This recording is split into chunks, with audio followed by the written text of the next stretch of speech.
Blog Talk Radio. Welcome to MindShifters Radio. My name is Dr. Michael Ryce, and they call me the Forgiveness Doctor. And that's because our specialty is about the ancient Aramaic idea of forgiveness, which, interestingly enough, has absolutely nothing to do with, I'm going to let you off the hook because there's pain inside of me.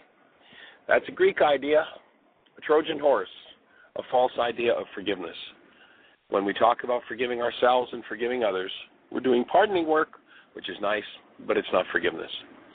We're here to reestablish, and for every mind, heart, and being on the planet, the actual original idea of forgiveness, which was, and the technology, the technique, the how-to, go inside yourself, find the hidden parts of your mind that don't work, and remove them, heal them, and bring forward a true expression of a human life, what we humans are designed for. And so we're delighted to be here to share these tools with you and to support you. We call it MindShifters Radio because our MindShifters support groups run all over the globe with people supporting others in using these tools and in the process of healing, the inner process of healing.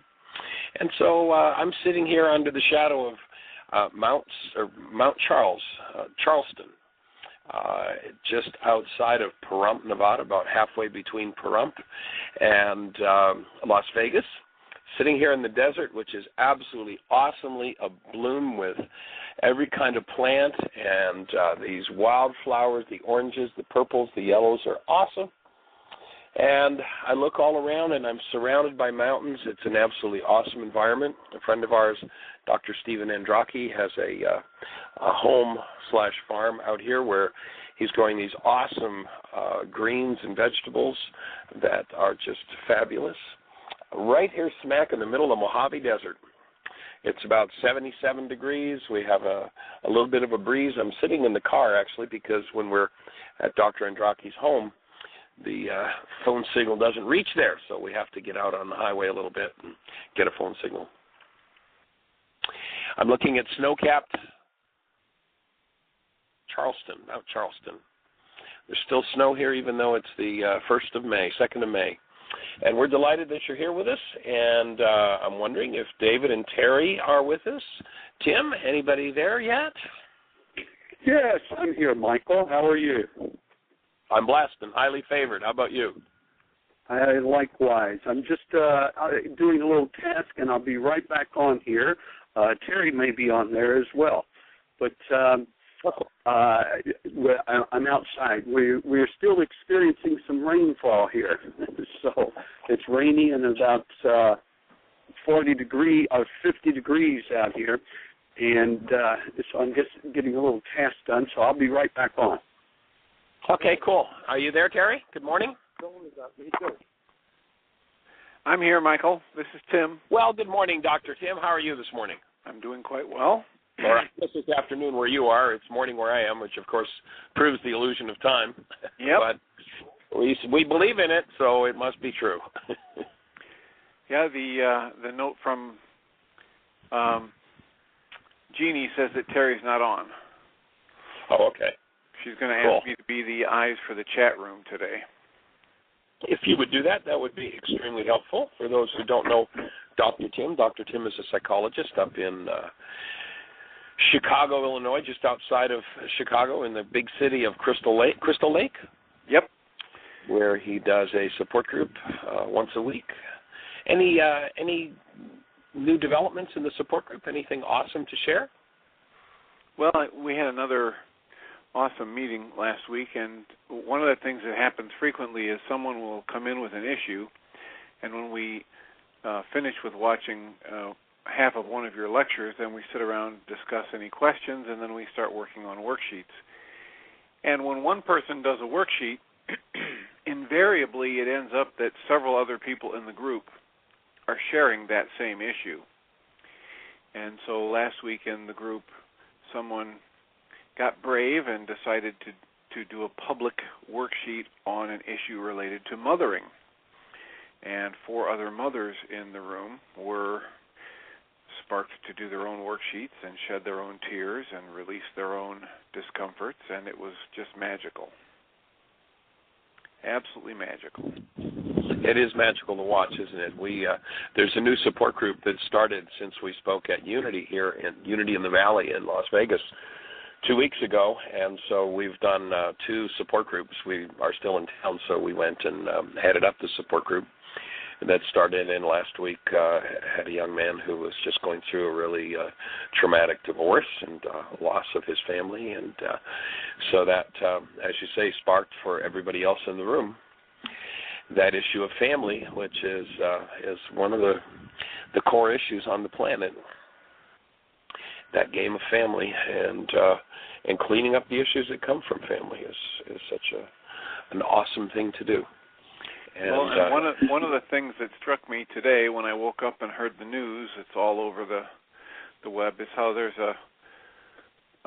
you hit this a couple times in different lectures of yours about the high energy wave that leaves the mind when we think a thought, and how collectively this sends vibrations out, and if we send out the hostility and fear, then it can actually potentiate that or increase that in others, or at least trigger them to tap into their own hostility and fear. And so I was moved to make a comment about how the infinite capacity each of us has to choose the focus of our conscious awareness, and how that is what creates our experience in each moment. And then I made the offering that we are made of love, and that we have the capacity to choose to focus on that love, and that only love heals. And so for each of us today, rather than to celebrate the death of another human being, to focus on our conscious awareness on our source as love, and have that be an energy that we radiate. Absolutely, that's exactly the whole bottom line of the work that we're doing, is to make that shift, because I guarantee that love is not delighted at the death of another cell in its own body. You know, if you listen to Einstein says this: if you think you're separate or separated from the rest of humanity, you're living in an optical delusion. The truth is, we are all cells in one body, and we just lost one of our members. Now, of course, he was the symbol of everybody's hatred, but let me ask you this. Do you think the death, the murder of a man in another country that's going to create so much more havoc there is going to help you to deal with the issues inside of your body, the things that cause you pain, the things that bring you trauma? You know, one of the we've been talking about the pseudo-solutions of the non-being mind that we talk about in our codependence workshop, and one of the ones we covered, I believe it was yesterday or Friday, was that solution of, is if I could just control others, then I wouldn't have to look at my pain. And if one thinks about Osama bin Laden, or the whole idea of jihad and all of that, if you go to the original Muslim teaching, jihad was an inner process of defeating the non-being self. That was the original idea of jihad. And just like, you know, when the non-human mind gets a hold of a teaching like that, it turns it into something different. You look at Yeshua, and his teaching was, love those who hate you, do good to those who despitefully use you. And what happened back centuries ago? The non-being mind got a hold of that and says, now we're going to go kill people in the name of Christ. And so killing people is never going to make us happy. It's never going to handle the pain that's inside of us. It's just part of the codependent effort to blame someone else, and if I could just control somebody else, then I'd be happy. Excuse me, there is not one person in this country, not one person in 375 million people that has handled one iota of their pain by the death of someone else on the planet. And when we start to recognize that, and of course it's hard to see our individual efforts on a planetary scale, but when you start watching how in your own life, just in your own inner circle, your own inner world, you actually go in and handle those issues that have kept you out of the presence of love, out of your human life, then awesome things start to happen. And those awesome things spread and move and extend and expand throughout the globe. You know, there's that story about 6 degrees of separation. We had a young lady on the show, or actually through the chat room back a couple of weeks ago, who shared that she had started doing her 5 worksheets a day. Christine, I don't know whether she's with us today. And along about day 7, went to a restaurant where there was a waitress who was just in a nasty frame of mind.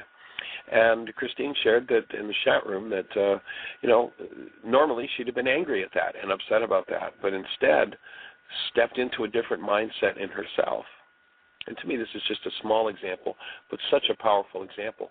Stepped into a different mindset in herself and looked at this woman in her apparent nastiness and could see her being in great suffering and pain. And instead of a snide remark or an angry remark or going away frustrated and angry, and of course this is a lesson for all of us, what she did instead was have a kind word to say. Shifted that energy. Now, who knows? That waitress may go home and interact completely differently with her husband, who happens to be a businessman who's on his way to a meeting with a congressman. And that businessman may shift and change his attitude because of the way his wife treated him, because of the way Christine treated the waitress. And that businessman talking differently, just a few different words to a congressman could change that congressman's words on the floor of Congress. And the military man sitting there is getting ready to go slaughter another 100,000 people may simply say, maybe we could make a shift here. Who knows? Who knows how these things happen? I do know this. The physicist, Yeshua, said, a little leavening leavens the whole loaf. And that it only takes a little from each of us to start to shift the whole planet back to what we're designed for. But I promise no internal pain for anybody who's been handled. People, the news reports are saying, yes, well, the people who had lost people in 9/11 are feeling vindicated. There's no proof that bin Laden had anything to do with that. I mean, it's crazy on its face, the whole thing. And it's just time for us to start to play the game of human lives, the active presence of love. Well, so thanks for bringing it up. Yes. Along that line, the same principle applies as you were talking about what Christine did, and for a mind to believe that will happen. People, all they have to do is to take a look at some and watch some documentaries or read some history about people that have taken those particular actions and how there was nothing that really changed. People that have lost loved ones, that have been murdered, people that are all types of atrocities that they never really felt. They might have felt vindicated. They certainly didn't feel, which that's just coming from vengeance. Certainly, they can feel because it is vindictive that there is a different sense or feeling. There certainly isn't the sense of feeling of compassion or understanding or forgiveness, of letting go of whatever that hostility or anger that's being held in there. And, when you talked about just doing a little bit and we have no idea what the difference is going to make, and I told the story a couple of weeks ago about my cousin and his son and how he appeared in court and made the statement, and he reconciled, so to speak, with his son, and told his son that he loved him, and then all of a sudden the energy within that courtroom, and he talked about this, and that, he said it was just a total difference in there, and for the judge then to say, wow, to tap into that and to exonerate, so to speak, some of this time for this young man, that he didn't have to spend 20 years or 18 years of his life behind bars for no rehabilitation whatsoever, that he has an opportunity to do some healing with it. And I was very pleased and honored to hear that he received some mail that I had sent him, which was a download of part of the book and some worksheets, and he communicated to his dad that he would be doing that work and that he's going to be using the tools now. So that in itself is very, very hard. Awesome. Fabulous. Yep. Yeah, it's all an interesting process, and it's time for us to wake up and return to our actual true human lives, which if you're new to the show, we have an easy definition for a human life. Just hold a newborn child, and you know what human life is. And the world teaches us to give up our human lives for something else. And then, of course, to blame everybody else for it, which is kind of the flow of the last few days of shows have been about codependence. And our definition of codependence is real simple. If I blame somebody else for what's going on in my physiology or in my mind or my emotions, then I'm in denial and I'm in codependence. So when I'm in pain over a certain situation, whether it's Osama bin Laden, whether it's the 9/11 attacks, whether it's my child speaking in a nasty tone of voice to me, if I'm in pain over it, my pain is mine. And when we blame somebody else for our pain, and we come from pain, we tend to inflict more pain. And in codependence, the growth of pain and trauma simply goes on and on and on. Someone who's traumatizes somebody else. The little kid is hurt at school, comes home, he kicks the cat scratches the baby cries, mom gets angry, gets angry with dad turns around, shakes the baby, and now we have shaken baby syndrome. It's just the cycles and the circles that go on. And if we could just reclaim a human life, if we could just reclaim the active presence of love. Now, one who's been trained in a world filled with hostility and fear says, that's ridiculous, that'll never work. Excuse me, it's the only thing that will ever work, is our returning to our human lives. And you can do that by taking responsibility and learning to forgive. And forgiveness, in the context that we're speaking of, is not about, I have pain inside of me, it's your fault, I'll let you off the hook. That's the Greek idea of pardoning. In the ancient Aramaic language, there was a technology taught by the man named Yeshua. I'm going to cut out for just 1 second here. As I said, I'm sitting out in the middle of the desert here, and there's a desert road. There was a motorcycle just going by, so I muted my phone so you didn't get the motorcycle noise. But anyway, when I recognize here my physiology is producing pain, it's not somebody else's fault. We have a question to ask people when we say that somebody else has a problem, and that is, if they're the one with the problem, why are you the one with the pain? And what you can do is you can acquire the skill of forgiveness. It's a tool. It's a known systematic way to remove all hostility and fear from your physiology, from your bloodline, from your genetics, from your mind, from your emotions. And as you forgive, as you remove those things, you return to your original nature, which is love. And that's the underlying energy of the universe. You read the accounts of people who've had these so-called near-death experiences, which are really near-life experiences, where everything they've been trained to, the construct of separation, the construct of hostility, the construct of a fear-based world, the construct of terror, the construct of terrorism is all a construct in the human mind. You don't see cows out in the field terrorizing the mice for fun. You don't see it. It doesn't happen. It's a human construct. Those who experience what's called a near-death experience, and of course, as usual, the world's got it backward. It isn't a near-death experience. It's a near-life experience. When the construct of their bodies' minds shut down because they experience clinical death, that whole construct of a world of hostility and fear collapses. And what's left is the active presence of love. This person now has a near-life experience. Go on Google and Google the name Jill Bolte Taylor. Jill Bolte Taylor was a neuroscientist who got up one morning to exercise and realized she was having a left brain stroke. And what she describes as the construct of her world falls apart is an absolutely delightful presence of love. That's the underpinning of our universe.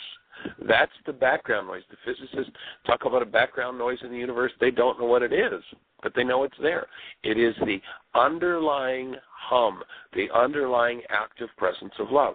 And every time that someone collapses the constructs of the non-being mind, of the hostile, fearful mind, what they drop into is this awesome, undescribable, in the ancient teachings they talked about the peace that passes all understanding, this awesome and undescribable presence of love. That's the underpinning of our world. And we've constructed something insane on top of it. And the process of forgiveness, you don't have to go through clinical death in order to experience this. The process of forgiveness is a systematic way of collapsing the constructs in your mind based in hostility and fear. And as you collapse the constructs based in hostility and fear, what happens is you get to experience the direct physiological presence of the love of God. That's what's there. Now, the non-being mind rises up again, and it wants to keep us there, but everybody who's done this work and gone to that space of that connected place of love, yes, the mind comes back with its constructs, its hostilities, its fears, its unresolved griefs, its unresolved pains. If you look at the man named Paul, there's a really good description of the collapsing of the constructs of his hostility and fear-based mind. The man was a killer. That's what he went around doing. He went around killing people and having people stoned to death. He's on the road to Damascus. He has a total collapse of his non-being mind, and he has a direct experience. And I'd offer it as the absolute direct experience. It's waiting for every one of us when we allow the constructs of the non-being mind, the hostility and fear-based mind, the codependence mind to collapse. That's what's waiting for us, is that full-blown, absolute, direct light experience, the direct, absolute presence of love in every cell in your body. So Paul arises from that and goes on and discovers that he's got a different purpose. But he hasn't handled everything in his body's mind yet. And so, though Paul's had this experience of love and has done this wondrous writing about love, you'll notice that when the stress is up and the chips are down, and this is the key, stress is the key to how we behave. When the stress is up and the chips are down, what does Paul say? He says, why is it, the things I would do, that is love, I cannot do. And the things I would not do, the things I hate, he says, are what I do. He did not know how to take charge of his own non-being mind. Now, he knew, because he spoke of, be transformed by the renewal of your mind, but he didn't know how to do it, and he couldn't do it for himself, and he couldn't teach us how to do it. It took us going back to the original Aramaic words of Yeshua to get a handle on it, to understand how to do it. Paul made the mistake of blaming the body, thinking the body was the problem, rather than what he had put into his body's mind, or so-called mind. And so now we live in a world where, sex is dirty, save it for the one you love. Another construct of the non-being. These constructs based in hostility and fear need to be forgiven. They need to be collapsed. Waiting for you at the other end of the collapse of every reality in your bloodline, in your mind, based in hostility and fear, is the absolute presence of love, physically. That's what we're designed to experience. How about the call-in number, Michael? The call-in number is 646-200-4169. If you have any questions, comments, thoughts for us, please pick up the phone and give us a call. And we'll be glad to share with you exactly the kind of support that we can share, that we have, for taking you into that direct, active experience of the presence of love in your physical body. So do we have any questions or comments on the line, Tim? No call-in questions right now. Someone was mentioning Aloha Lika in the chat room, said that she'd been discussing holding a space of love for the planet and ourselves today because the celebrating from last night was way off target, but she said people did not agree with her.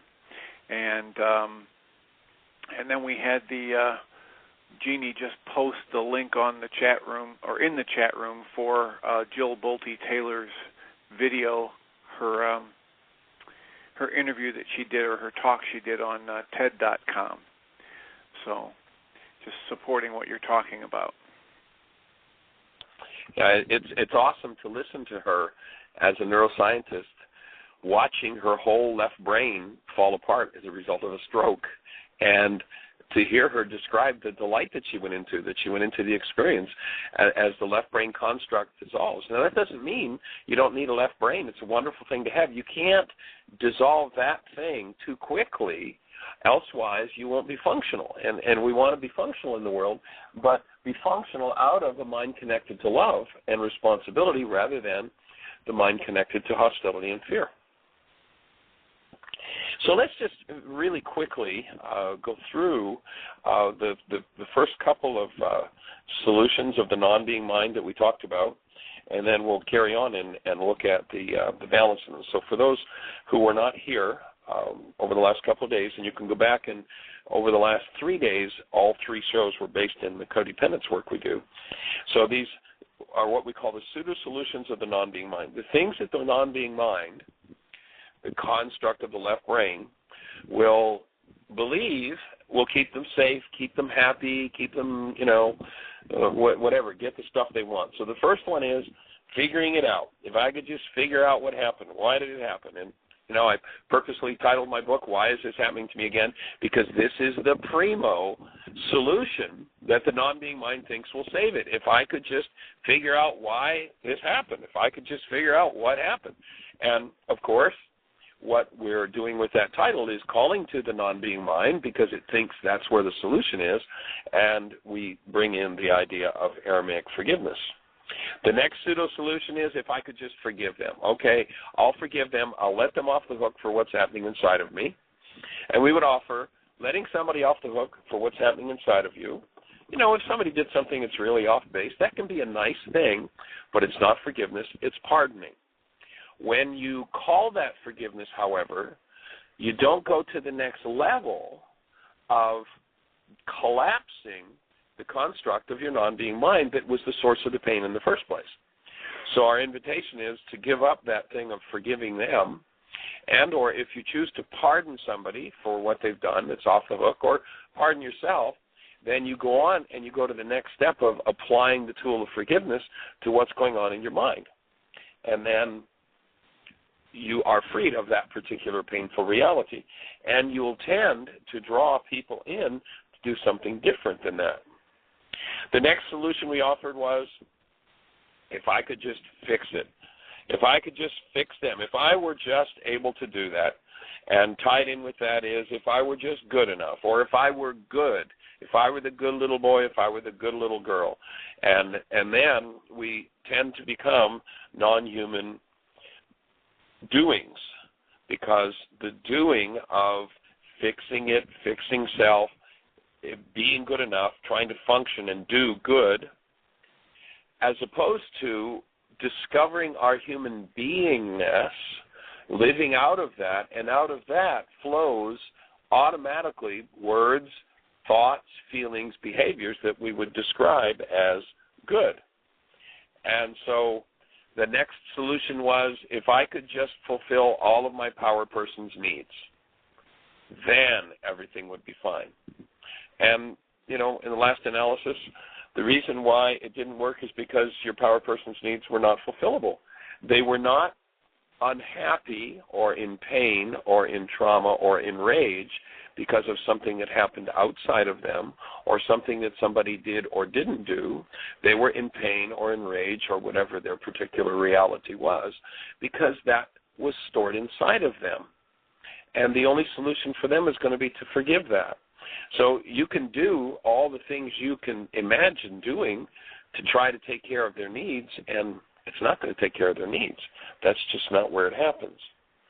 And so the next pseudo-solution, instead of being, in that case, we'd be non-human doings and non-human pleasings, is people look for a list. Just give me a list of what I need to do. And out of that non-being doing stuff, we think that the list, if we just did the list, then that would be love. And it isn't. You can't do a list of things that love would do and expect to experience love. It's reversed. It comes the other way. When you experience your human beingness, that is, you collapse the constructs in your mind, forgive the constructs in your mind of hostility or fear, then in that state, what's left is the direct active experience of love. And then out of your present being, that is your presence as a human life based in love, you will function in a way that is consistent with the presence of love. So love doesn't strive to do things. Love just is, and those things happen as a natural result. The next solution that we offered was the need to control everything and everyone. If I could just keep you away from my pain, then everything would be okay. And so we see people who have to control. And the very act of controlling is the act of giving up trust in the Creator. The Creator is in charge of all life. We give the Creator orders. We tell the Creator, and you can go back into the ancient Aramaic where they spoke about, of the works of my hands command ye me. The Creator says, tell me what you want. And if what we hold is fear and drama and trauma and the need to control, we're saying that we can't trust the Creator to bring to us what we need. And so the shift from control into trust creates a whole different life and allows one to relax instead of that type A personality that has to run everything and control everything and has to tell everything and everybody what to do at every turn and blah, blah, blah, blah, blah. That goes away, and all of a sudden, instead of a non-human controlling, once again, we become a human being. The next solution that we spoke of, the pseudo-solutions of the non-being mind, was straining and struggling to make up for a non-being life. Because in a non-being life, there is no satisfaction. Kids had a song a few decades ago, I can't get no satisfaction. And then there was another one about the same time, looking for love in all the wrong places. And so what happens when one lives in that game is they settle for satiation, and they think that, well, all they need is another sensation in order to be happy. And so it becomes an ever-increasing search for more intense fear experiences, more intense sexual experiences, more. And that's that struggling and straining to make up for a non-being life. And so when one lives in that solution, we become a non-human having and non-human gettings. And we think if we can just get enough, then we'll be happy. The next solution that we want to talk about is the one where I put my pain into my brain's image of you. I feel the pain, but I don't face it. I don't deal with it. And I can't get rid of it because I actually think it's yours. You made me angry. You made me sad. And when you recognize you're the one that's feeling it, you've got to start to own that, oh, I'm the one with the pain. Maybe I have a piece of work to do. Maybe it's not all them. And those who live in that world are actually mimicking, in the codependence work we introduced the idea of a power person. The person who lives in that, I put my pain into my brain's image of you, and I feel it but think it's yours, are following a pattern that was established by their power person. They're run by the power person dynamic. So as a child, if one experiences a power person who isn't functioning as love, then in experiencing that power person as hostility and fear, they become the object of attention of the power person. And so the power person blames them. And there are many ways a power person can do blame. They can rage on the child. It's your fault, if you'd never been born, or if only you'd have been a male or a female, if only you'd have done this, if only you'd have been smart enough, if only.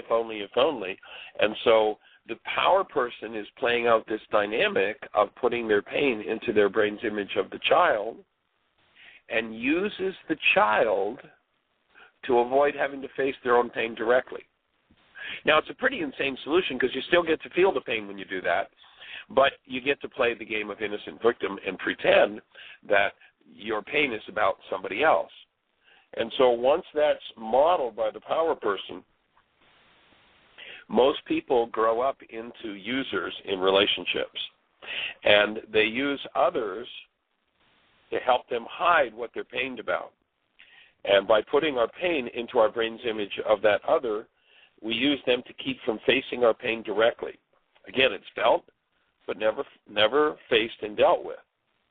And, of course, at that stage in relationship, once we've grown into the likeness of our power person, relationship gets pretty crazy because we want to blame everybody else when the stress is up and the chips are down in our lives.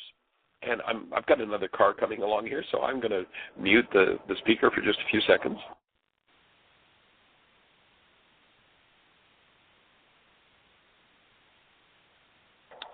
And, of course, in this work, we have a test, a tool for determining, and it's a difficult test at first, but it's a tool for determining whether or not the pain you're experiencing is yours or not, or is somebody else's. And the test goes like this. Are you experiencing it? Okay. If you're experiencing it. Yes, sir. There's a question about how we can't just lay back and wait for whatever to fall in our lap. We have to do some things, too, don't we? And does this make us a doer or a controller? Well, no, I think if we function out of being, that nothing that we express in the world has to change to function to move from a human doing to a human being, except that being is present. All the behaviors can look exactly the same, but for the person who's a human doing, there is no active presence of love in them. They've lost their human lives to this construct of hostility and fear and doing in order to try to feel like they're good enough or they're fulfilled or they're valuable.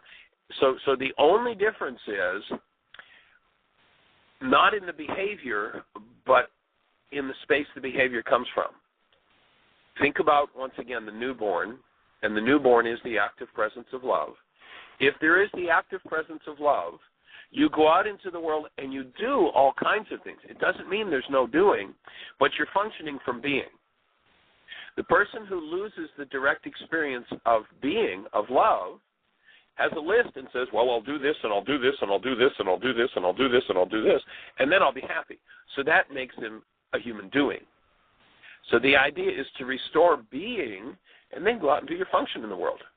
You still can do all kinds of doing, but doing isn't running you. You're not driven.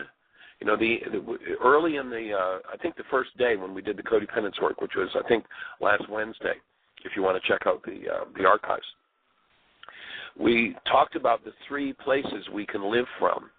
One of them is from the external world. Something outside of us is always controlling us. So we are controlled by the outside world. The second one is living a driven life, and that is something inside of us. The doing stuff drives us. So from inside, if we're controlled from inside, we live a driven life. When we live from being, we live an inspired life. And the inspired life guides us in what's our purpose, what are we going to do today, and we do it, but we do it from being. All right. Jeannie also wants us, yes, it does make sense. And Jeannie also wants us to mention that there are quite a few people listening on the phone, and if they have anything to say, please hit the number 1, and that will let Jeannie connect you through. Yes, we'd love to hear from you. If you have a question or a thought, a refinement in the process, or some feedback needed, we would love to share it with you. And what we're sharing right now are the pseudo-solutions of the non-being mind from our Codependence to Interdependence workshop. And when one is functioning out of the power person dynamics, they're functioning from what is stored in this body-mind unit. The hostilities, the fears, the griefs, the pains, what have you, that are stored there and have been unforgiven. Forgiveness is how to go in and collapse those things. And if you're not familiar with the forgiveness process, please go to the website, www.whyagain.com. On the right-hand side, you'll see a link that says Download Worksheets. Download the first and second link. The first one is an explanation of the forgiveness process, and the second is the actual worksheet. And that's how you forgive. There's the how-to, step by step. And you can also download the whole book, Why Is This Happening to Me Again, free on our site in several different languages. We're committed to getting the tools into your hands. Take it, put it to work in your life, and watch what kind of changes happen. So how can you tell if the pain you're experiencing is yours or not? Are you experiencing it? If you are, you know who it belongs to. Now, you may be able to pretend that it's not yours, but if you pretend it's not yours, you will experience great levels of stress. And when you experience those higher levels of stress, what happens is you shift into different behaviors related to the power person. So the person who is not experiencing their lives as the active presence of love is not coming from that space of love, will tend to function out of the power person dynamics. And it's all related to how much stress is going on for them. So when there's no stress, what will happen automatically is one will do whatever they did to get along with their power person. That's what this body-mind unit's guidance will be for us. No stress, we'll do what we did to get along with our power person. If stress starts to build, then we'll shift into a different behavior, and that will be whatever we did to resist and survive with our power person. Then, when we become ultra-stressed, we will do what our power person did to us that we hated the most. And there's no choice about that. That's just what's stored in the data bank. And that's why the forgiveness process is about reducing stress. When you forgive, the canceling of goals, the core of the forgiveness process, is to look at the goal that you use that drives you into some form of hostile or fearful or painful behavior. And when you cancel that goal, you collapse the dissociated mind, the place where those things are hidden, and you have a chance to change them. You can actually go in and start to shift and change those dynamics. So anything else in the chat room there, Tim, or on the phone? Yeah, we just had a comment or a question. The question is that you mentioned that, quote, sex is dirty, save it for the one you love, as a non-being thought. How does it work when folks are fully present? I'm talking a friend through this now, but I think I might be off target a bit. So that's from one of our listeners in the chat room. How does this work when folks are fully present? Yeah, I have some really bad news. When you're living on the upper path, there's no sex. And that's where people say, okay, I'm out of here. I'm finished with this work. But what happens is the act of physical intimacy is transformed. Instead of being the non-being's pursuit of the next sneeze in the loins, which is what someone who's living in non-being is looking for satiation, or accepting satiation, looking for satisfaction. When you bring being into the puzzle, and two people who are in being are in a physically intimate situation, rather than it being about sex, rather than it being about bodies, it becomes about a celebration of relationship. So the codependent person has relationships with bodies. The interdependent person has relationships with being. The codependent person functions out of non-being in relationship. And so it's all about how it looks and, all the trappings, all the external stuff. There's nothing of the internal. What the transformation that takes place when one goes into physical intimacy in relationship is that it becomes a celebration of relationship. It's not about what bodies do. It's about connecting to that higher space of being and bringing forward through that physical act, or so-called physical act, a deeper experience in physiology of the presence of love. And in that deeper experience of physiology, which tends to express in the, what the non-being mind would call the sneeze in the loins orgasm, what happens is that presence of love, because you have two beings interacting, is that being connects with being and creates an explosion of light, creates an explosion of love that fills both forms.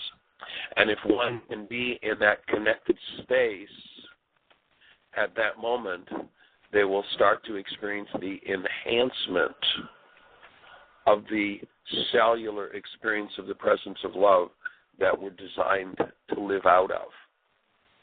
And so it becomes a totally different thing than the cultures, you look at all the vulgar language about genitals and intimacy that our culture uses. And, words are real key here. If we're into the vulgar language that involves or around the idea of intimacy, how do you get being to be present in the state of vulgarness, in the state of, vulgar words that are used for hostility and faith-based words that are used for persons of the opposite sex, for sexual organs, et cetera, et cetera.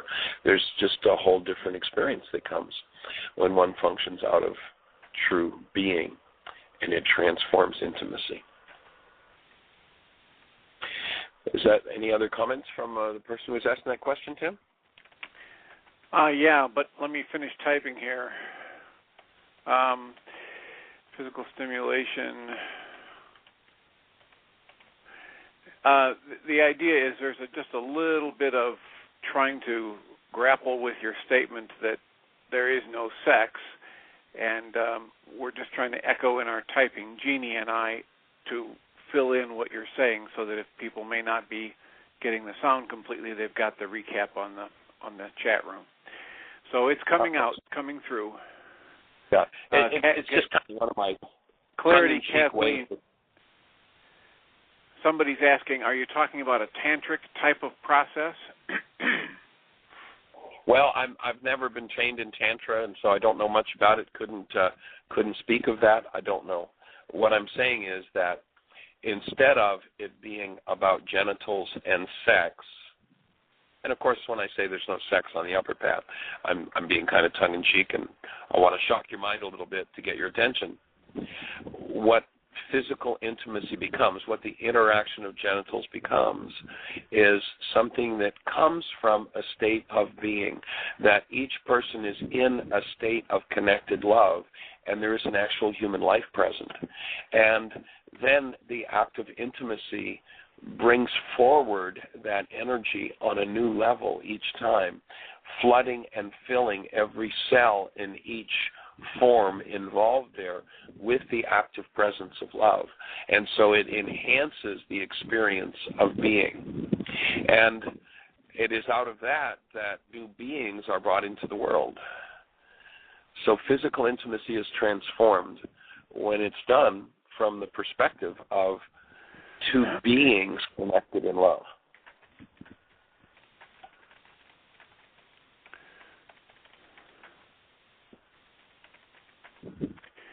So the question is, he means no sex, just intimacy.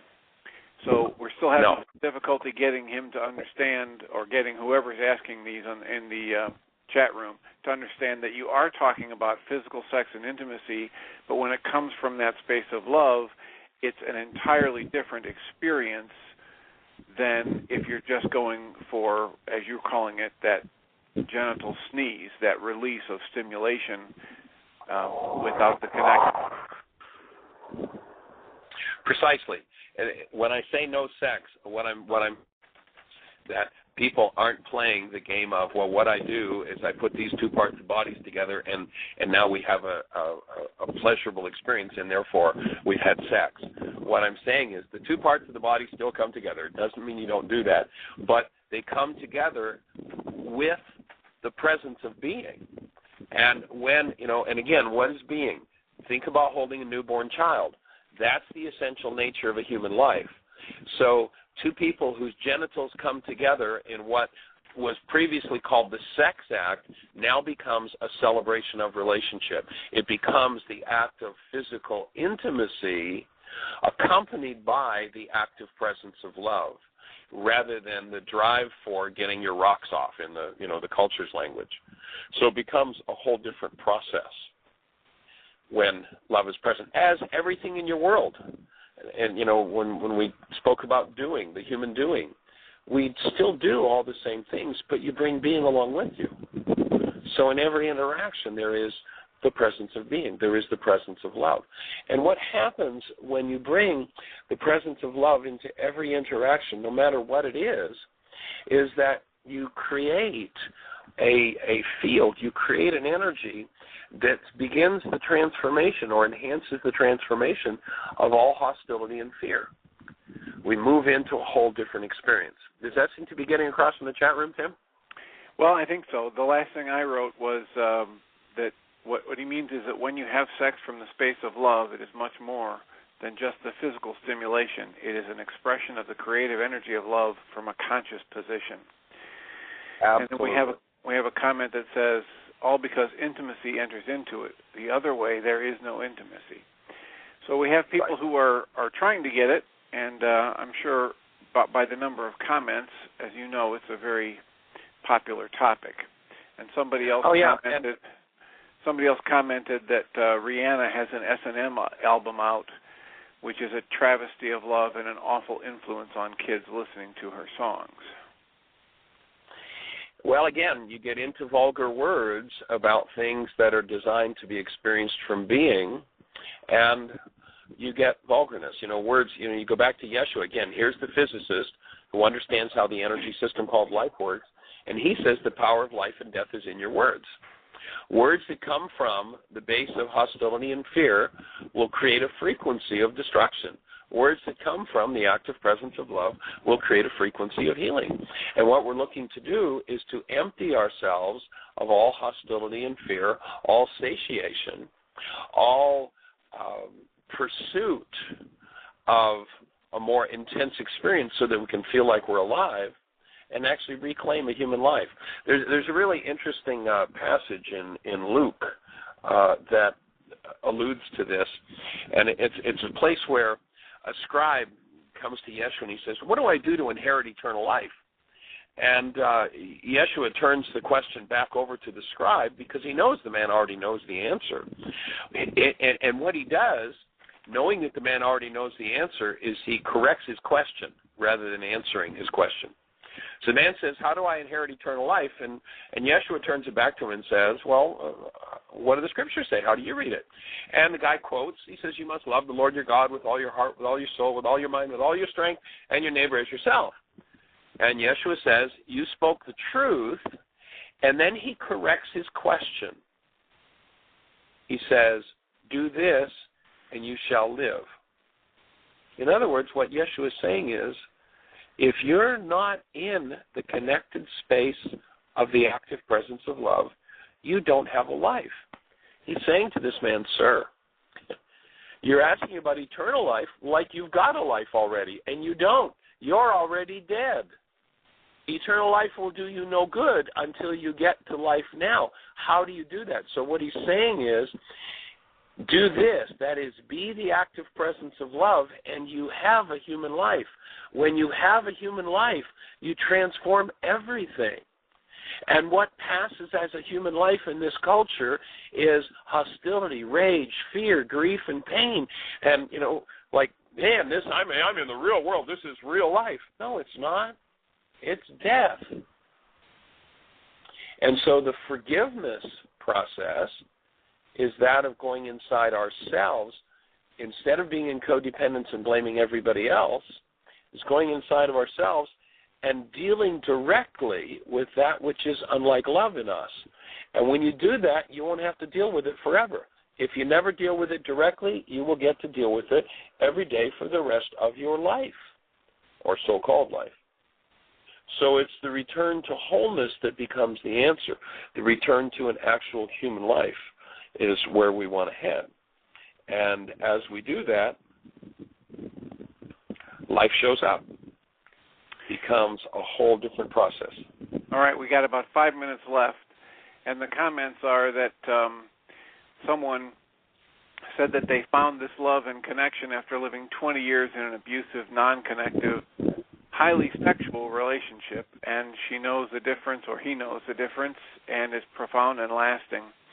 Another person has found your description of the power person and said it's absolutely amazing. He's going to go, or she is going to go to the archives and dig it out. I suggested that they buy the lecture on DVD.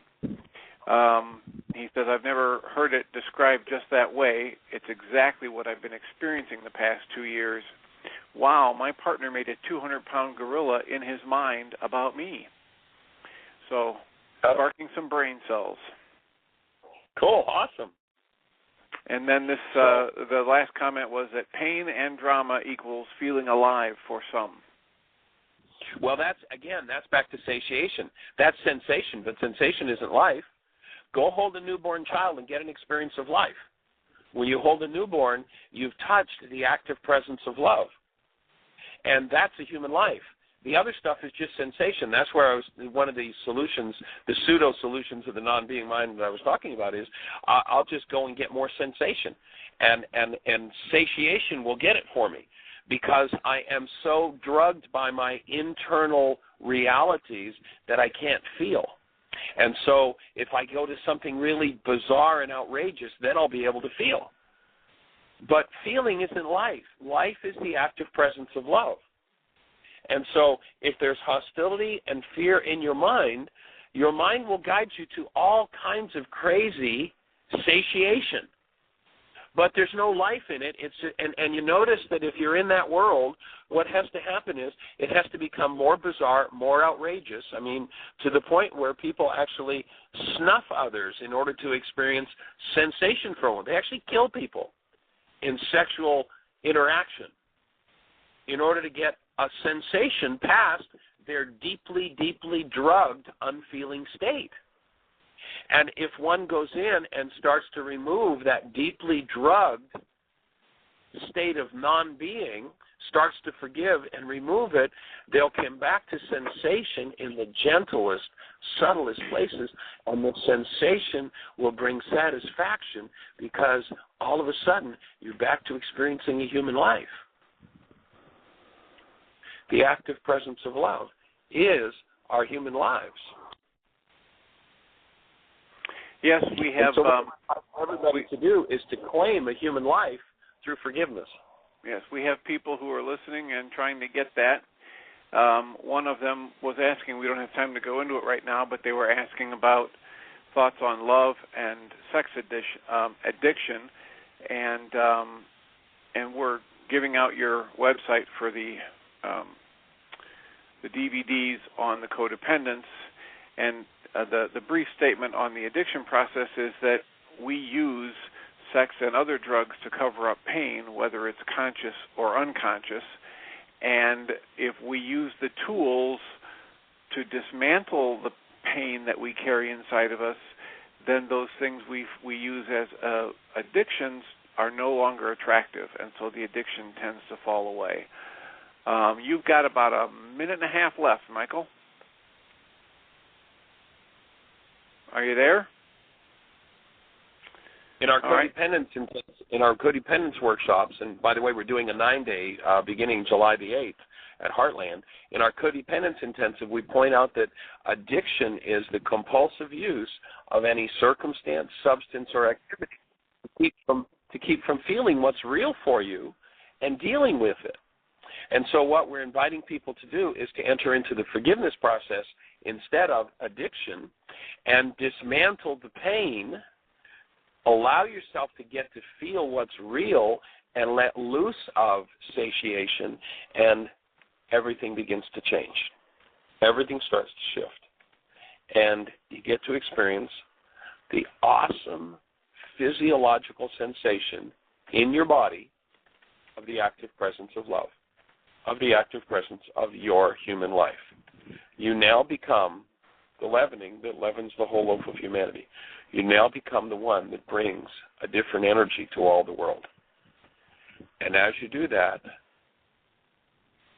you get to move into having the best year yet of your eternal life. And that's what we're here to support you doing. Have a blessed day. Bring a stranger with you tomorrow.